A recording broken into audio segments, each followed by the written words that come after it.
ज्या दिवशी आम्ही गावाला गेलो त्या दिवशी गावाकडे अजिबात पाऊस नव्हता. जवळपास होता अर्ध्यामध्ये, पण गावाकडे नव्हता. आणि यायच्या दिवशी सुद्धा बारीक बारीक होता तिकडे अर्ध्यामध्ये, इथपर्यंत तर बारीक बारीकच होता.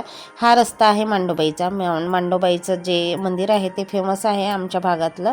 जे आमच्या भागातले आहेत त्यांना माहिती आहे.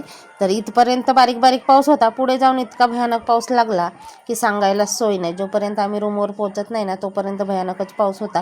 गेल्या गेल्या रेनकोट जरी आम्ही घातलो असलो तरी सगळे भिजलो होतो.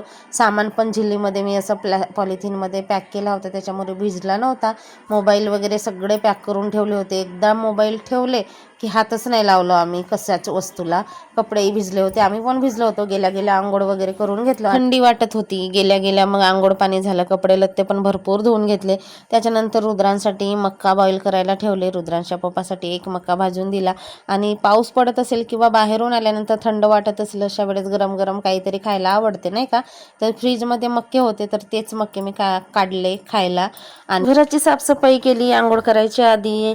नंतर आंघोळ झाल्यानंतर खाऊन पिऊन थोडा वेळ आराम केलो. संध्याकाळच्या जेवणामध्ये वरण केला होता, भोपळ्याची भाजी आणि भात. पावसात तर भिजलो, पण पावसाचं पाणी असं सरळ डोळ्यावर जात होता ना, त्याच्यामुळे डोळे एवढे आग होत होते आणि लालसर कलर झाला होता.